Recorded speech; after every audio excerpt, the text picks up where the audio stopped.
오늘 우리에게 주시는 하나님 말씀 느헤미야 8장 1절에서 12절까지 한 목소리로 받들어 읽겠습니다. 한 절씩 교독합니다. 이스라엘 자손이 자기들의 성읍에 거주하였더니 일곱째 달에 이르러 모든 백성이 일제히 수문 앞 광장에 모여 학사 에스라에게 여호와께서 이스라엘에게 명령하신 모세의 율법책을 가져오기를 청하며 일곱째 달 초하루에 제사장 에스라가 율법책을 가지고 회중 앞 곧 남자나 여자나 알아들을 만한 모든 사람 앞에 이르러 수문 앞 광장에서 새벽부터 정오까지 남자나 여자나 알아들을 만한 모든 사람 앞에서 읽음에 뭇 백성이 그 율법책에 귀를 기울였는데 그때 학사 에스라가 특별히 지은 나무 강단에 서고 그의 곁 오른쪽에 선 자는 ματ디다와 스마와 아나냐와 우리야와 힐기야와 마아세아요 그의 왼쪽에 선 자는 부다야와 미사엘과 말기야와 하숨과 하스바다나와 스가랴와 무슬람이라. 에스라가 모든 백성 위에 서서 그들 목전에 책을 펴니 책을 펼 때에 모든 백성이 일어서니라. 에스라가 위대하신 하나님의 여호와를 청축하며 모든 백성이 손을 들고 아멘 아멘 하고 응답하고 몸을 굽혀 얼굴을 땅에 대고 여호와께 경배하니라.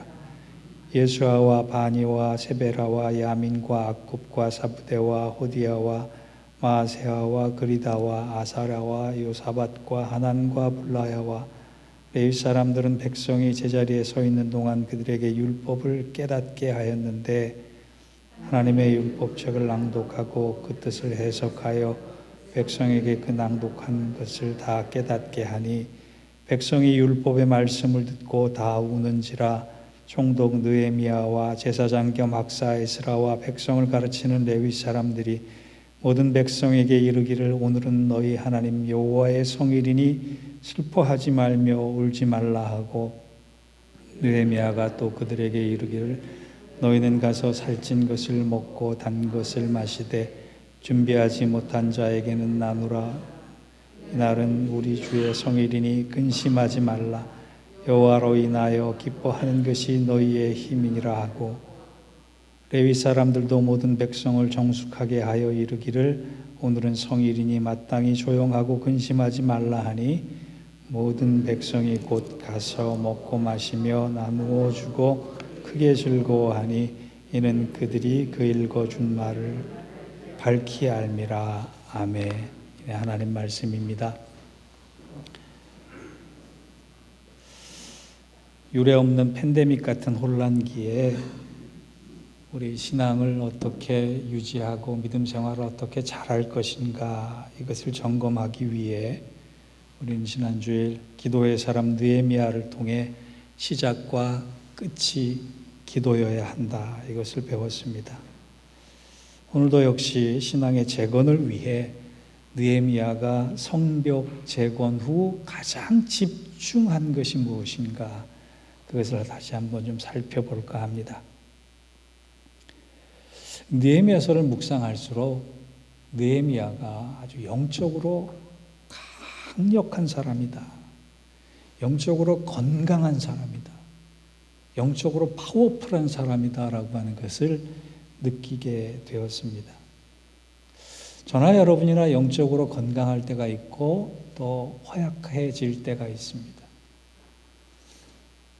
저 같은 경우에 이건 저의 경우로에 해당됩니다만 영적 상태가 건강할 때에는 이런 현상들이 나타납니다. 우선 육적인 의욕보다 영적인 의욕이 제 안에서 막 타오릅니다. 두 번째로 생각과 말과 행동이 굉장히 긍정적이 됩니다. 세 번째로 과거에 매이지 않고 남이 한 말에 별로 남이 한 말을 비수 같은 말도 내 가슴에 별로 담아두지 않게 됩니다. 영이 건강하면. 네 번째로 여유가 있고 자신감과 감사가 많아집니다. 다섯 번째로 남 탓하지 않고 대인관계가 아주 좋아집니다. 여섯 번째로 이렇게 절제라고 하는 걸 하게 됩니다. 하나님 뜻이 이것에 있겠구나 해서 내가 하고 싶은 것을 참게 되는 절제를 하게 됩니다. 일곱 번째, 기도의 범위가 넓어지고 깊어집니다. 여덟 번째로 하나님의 뜻에 민감하게 됩니다. 아홉 번째로 아주 중요하게 꿀잠을 잡니다. 제가 영적으로 건강하면 잠이 잘 들고 숙면을 취합니다. 마지막 열 번째로 말씀에 대한 갈급함이 제 안에서 끊임없이 솟아오릅니다. 여러분들도 이렇죠? 저와 같을 거라고 생각합니다. 반대로 영적인 상태가 안 좋을 때, 제가 영적인 상태가 아주 허약해질 때 이런 모습이 나타납니다. 첫째로 쾌락을 찾게 됩니다. 그냥 눈에 보이는 대로 즐거운 것에 더 집중한다는 거지요. 두 번째로 생각이 복잡하고 잡념이 많아집니다. 세 번째로 귀가 얇아지고 매사에 부정적이 됩니다. 네 번째로 하나님보다 사람의 눈치를 보게 됩니다. 다섯 번째로 근심, 불안, 염려가 제 안에서 끊임없이 올라옵니다. 여섯 번째로 자존감이 낮아지고 상처를 아주 잘 받습니다. 그냥 와이프가 던지는 작은 한마디에도 그냥 하루 종일 무거운 거예요. 일곱 번째로 게으르고 나태해집니다. 여덟 번째로 원망이 많아지고 관계에 불화가 많이 생겨요. 관계가 좋은 관계들이 다 끊어진단 말이에요.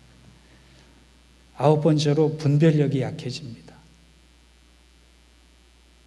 열 번째로 말씀 묵상과 설교가 아주 부담스러워져요. 어떨 때? 제가 영적으로 허약해질 때.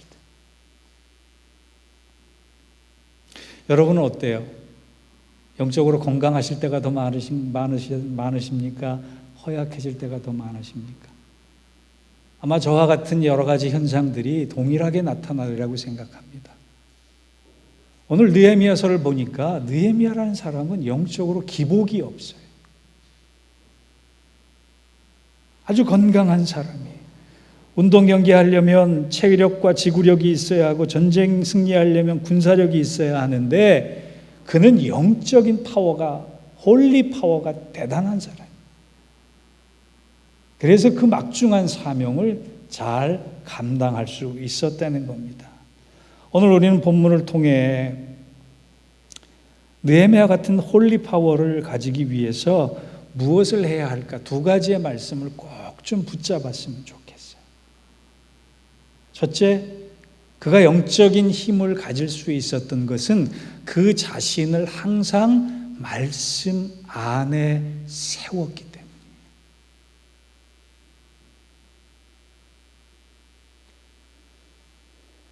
느헤미야는 크게 두 부분으로 나눠지는데 첫 번째는 1장에서 7장이고 두 번째는 8장에서 13장까지입니다. 느헤미야는 1장부터 7장까지의 아주 중요한 주인공으로 등장을 하는데 8장부터는 누가 등장을 하느냐? 제사장 겸 학사 에스라가 등장을 합니다. 뭘 얘기합니까? 느헤미야가 기도의 사람이었다면 그가 그 기도의 능력을 파워풀하게 만드는데 뭘 앞세웠다? 말씀을 앞세웠다. 그래서 학사 에스라가 등장을 하는 겁니다. 그런 그 이후에 느헤미야는 성벽을 재건했다면 학사 에스라를 통해서 이제는 심령을 재건하는 일에 온 백성들이 집중하게 됩니다. 느헤미야에게 있어서는 벽돌 몇 장 더 얻는 것보다 더 중요한 것은 말씀 안에서 이스라엘 백성들이 중요하게 부응하는 것.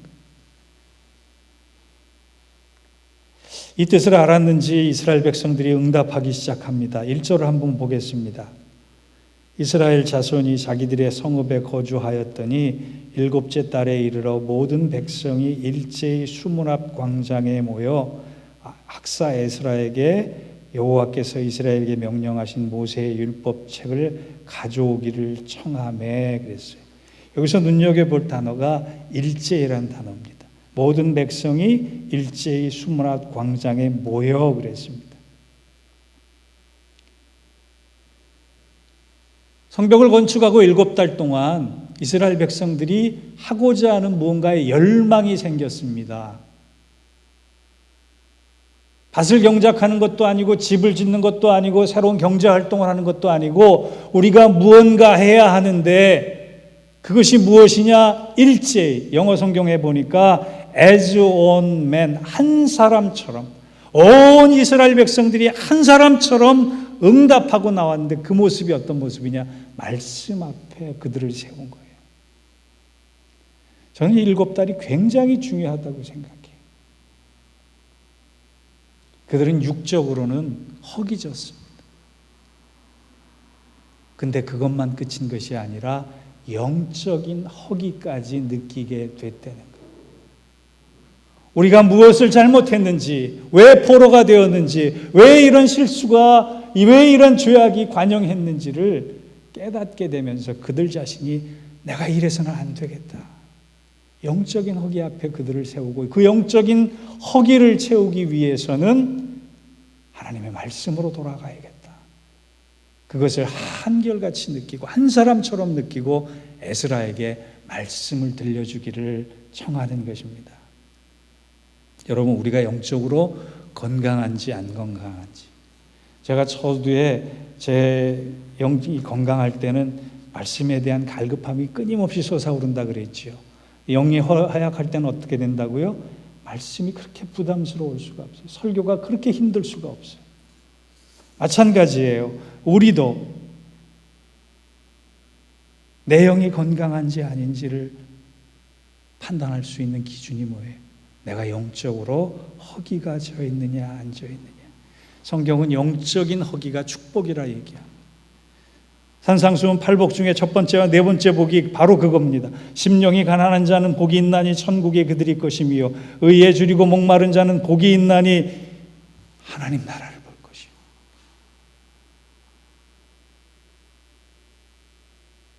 여러분, 이 혼란의 시기를 지나는데 우리가 가장 먼저 해야 할 것은 다른 게 아니에요.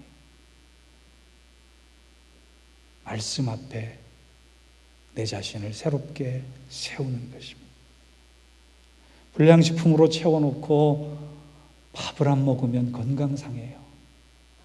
다른 거 다 마다하고 내 영이 살 수 있는 말씀 앞에 나를 세우는 일이 이 혼란의 시기에 반드시 있어야 합니다. 여러분, 세상은 끊임없이 뭔가 새로운 걸 찾습니다. 왜? 어제 내가 가지고 있던 것이 실증나기 때문이에요. 교회도 새로운 프로그램, 새로운 설교, 귀와 입을 즐겁게 하는 프로그램들에 굉장히 많이 집중을 합니다. 저는 요즘 굉장히 회개를 많이 해요. 아, 내가 집중해야 될 것에 집중하지 못했구나. 오히려 집중하지 않아야 될 것에 집중했구나. 여러분, 목사들끼리 대화를 나누다 보면요, 이 팬데믹 시대에 어떻게 목회를 할 것인가에 대한 연구와 논의가 참 많습니다. 그런데 다 뭐예요? 프로그램이에요. 어떻게 하면 성도들을 좀 편하게 해서 성도들을 영상 앞에 모을 것인가? 제가 좀 보수적인지는 모르겠습니다만 저는 다시 이 시기에 우리가 가장 시급해야 할 것은 something new를 찾는 것이 아니라 오래된 말씀 앞에, 오래된 복음 앞에 우리를 세워야 한다고 생각합니다. 어디서부터 다시 시작할까? 그 물음에 대한 해답은 우리 손에 성경이 다시 들려지는 거예요. 한국의 청년들이요, 요즘 취업을 하는데 종교 안에 기독교를 표시 안 한다 그래요. 어디까지 망가져야 할지 몰라요. 그런데 그 상황에 새로운 프로그램 something new를 만드는 것이 아니라 말씀 앞에, 오래됐다고 치부했던 말씀 앞에 우리를 세우는 일들에 집중하는 저와 여러분 되시기를 바랍니다. 5절에 보니까 5절을 한번 같이 읽어볼까요? 에스라가 모든 백성 위에 서서 그들 목전에 책을 펴니 책을 펼 때에 모든 백성이 일어서니라. 제가요 느헤미야를 읽다가 우리 성경 말씀 봉독할 때 일어나잖아요. 사실은 여러분 귀찮은 거예요. 이거 말씀에 대한 경외감이 있어야 되겠다 생각을 해서 우리 먼저 느헤미야의 백성들처럼 하자라고 해서 하기 시작했는데 제가 노회 가서 한번 물어봤어요. 말씀 봉독하는데 일어서는 교회 있습니까? 그랬더니 저희 교회밖에 없더라고요.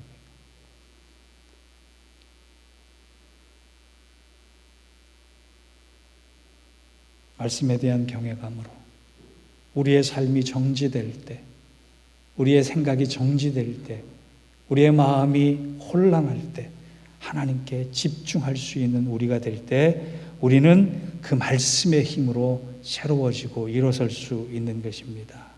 성경을 다시 붙들고 말씀을 하루 한 장씩이라도 상고할 수 있는 여러분들이 되기를 원합니다. 그리고 나서 그 들려진 말씀에, 읽혀진 말씀에, 하나님이 들려주신 말씀에 아멘으로 화답할 수 있는 믿음에 반응할 수 있는 저와 여러분 되기를 바랍니다. 여러분 아멘은 목사 좋으라고 하는 거 아니에요. 자기 만족 표시하라고 하는 거 아니에요. 아멘을 하는 순간 나는 하나님을 향한 믿음과 하나님에 대한 명령에 대한 순종을 고백합니다. 이제 내가 아멘으로 반응함으로써 내 의지와 삶의 방향을 하나님께 고정하겠습니다. 이 표현을 이스라엘 백성들이 한 거예요. 혼란의 시기에 느헤미야가 에스라를 통해 온 이스라엘 백성들을 말씀 앞에 세웠던 것처럼 우리 다른 것 하지 말고, 다른 것 관심 가지지 말고, 다른 것 집중하지 말고 오직 말씀 앞에 나를 세우는 일들을 통해 우리 교회가 새로워지고 우리 가정이 새로워지고 우리 심령이 새로워질 수 있는 은혜와 축복이 함께 하시기를 주의 이름으로 축원합니다. 두 번째, 오늘 붙들어야 될 또 다른 교훈은요, 읽고 듣는 말씀이 머리에 그치지 않고 내 가슴으로 깨닫게 해달라고 하나님께 소원해야 돼요. 성경에는요 3대 부흥회가 나옵니다. 사무엘상 7장에 보면 선지자 사무엘 시대의 미스바 성회가 첫 부흥회예요. 성경에 나타나. 그리고 두 번째 성경 나타난 부흥회가 오늘 느헤미야 시대의 수문 앞 광장 성회입니다. 그리고 세 번째 부흥회가 사도행전 2장에 나오는 마가다락방의 120명 제자들을 위에 임한 성령의 강림 사건이에요. 미스바 성회는 기도의 부흥회였다면 마가의 성회는 성령 부흥회였고 수문 앞 광장 성회는 말씀 사경회다.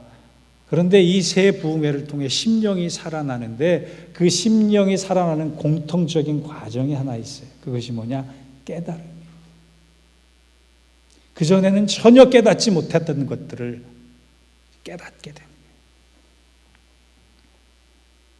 여러분, 우리가 성경을 아무리 많이 읽으면 무엇합니까?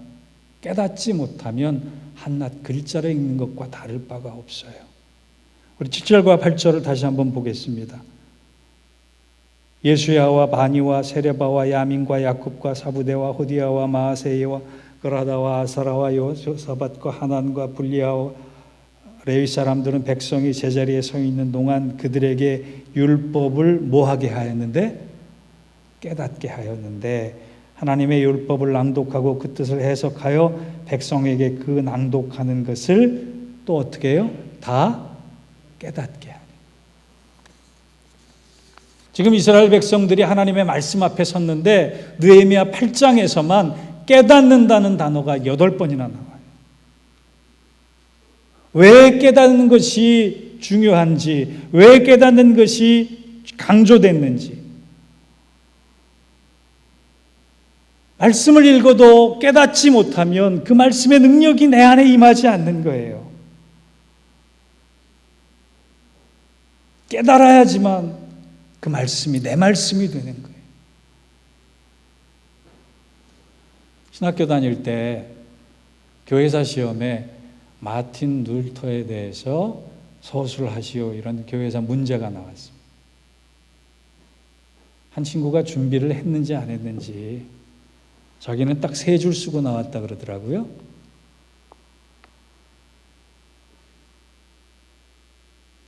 뭐라고 썼느냐 물어봤더니 마틴 루터는 훌륭한 분입니다. 마틴 루터는 좋은 분이었습니다. 마틴 루터는 없어서는 안 될 분이었습니다. 이렇게 쓰고 나왔대요. 학점 나왔을까요? 안 나왔을까요? 안 나왔죠. 우리가 성경을 보면서 바로 이와 같은 깨달음 속 그냥 수준에만 머무를 때가 얼마나 많은지 몰라요. 하나님의 심오한 뜻, 하나님의 계획, 하나님의 섭리, 하나님의 방향들이 그저 두리뭉실하게만 느껴질 때 그것은 바른 깨달음이라 얘기할 수 없는 것입니다. 그래서 여러분 말씀을 읽을 때 꼭 기도하면서 하나님 오늘 성령의 조명 아래 내가 이 말씀을 깨닫게 해 주옵소서 그렇게 기도하고 시작하시면 참 좋아요. 제가 언젠가 수요 설교 중에 5깨라는 개념을 설명한 적이 한 번 있습니다. 우리 그리스도인들에게 5개의 깨가 있어야 한다. 첫째, 깨어짐이다. 둘째, 깨달음이다. 셋째, 깨어 있습니다. 넷째, 깨끗함이다. 다섯째, 깨부수입니다.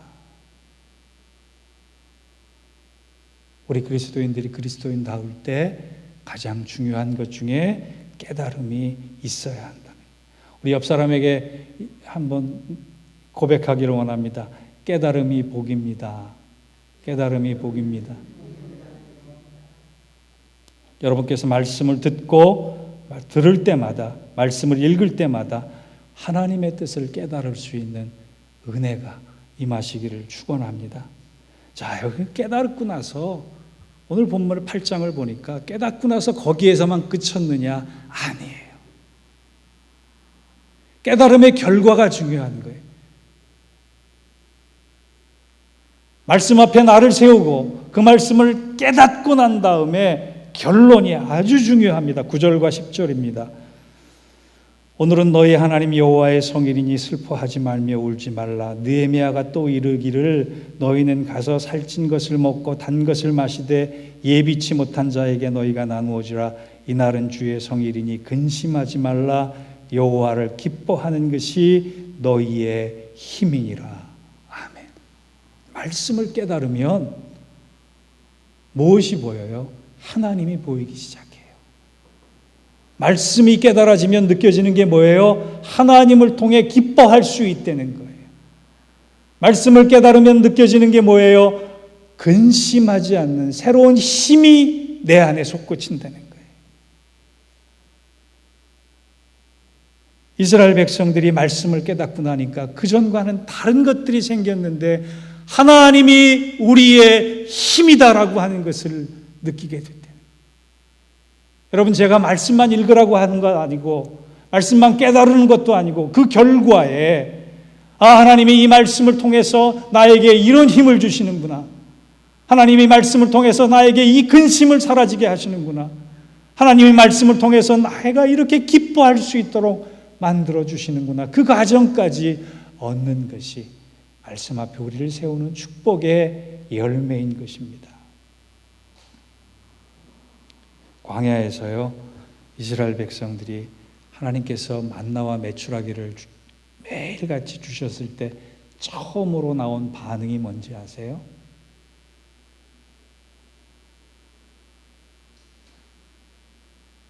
왜 하찮은 음식을 주셨을까?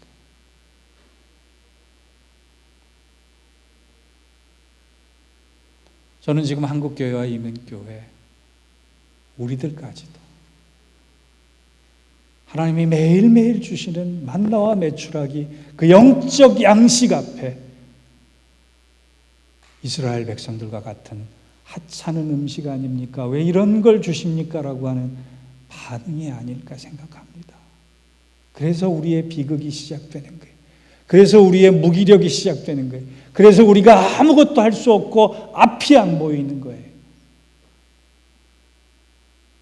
9월이 시작됐습니다. 제2차 팬데믹이 유행할 것이라고 하는 두려움의 경고 앞에 우리가 서 있습니다. 아무것도 할 수 없는 것 같은 이 무력감의 상황에 이스라엘 백성들처럼 왜 하찮은 음식을 주십니까? 반응하는 우리가 아니라 하나님, 내가 영적인 허기가 지길 원합니다. 그 영적인 허기를 채우기 위해서 말씀 앞에 나를 세우길 원합니다. 그리고 말씀을 읽고 들을 때마다 내 심령이 차고 넘치는 은혜의 강물에 채워져서 깨닫고 행할 수 있는 힘이 생기고 갈 길이 밝히 보이는 그 놀라운 일들, 그것이 9월을 맞이하는 우리의 결단이기를 원합니다. 그럴 때 말씀의 능력과 권세가 우리를 새롭게 할 것입니다. 이 은혜와 축복이 우리 모두에게 임하시기를 주의 이름으로 축원합니다. 기도하겠습니다. 하나님 아버지, 깨달음이 복임을 알게 해주셔서 감사합니다. 깨닫기 위해서 말씀을 읽겠습니다. 말씀 앞에 나를 세우겠습니다. 말씀에 대한 허기를 늘 느끼며 영적으로 건강해지기를 소망합니다.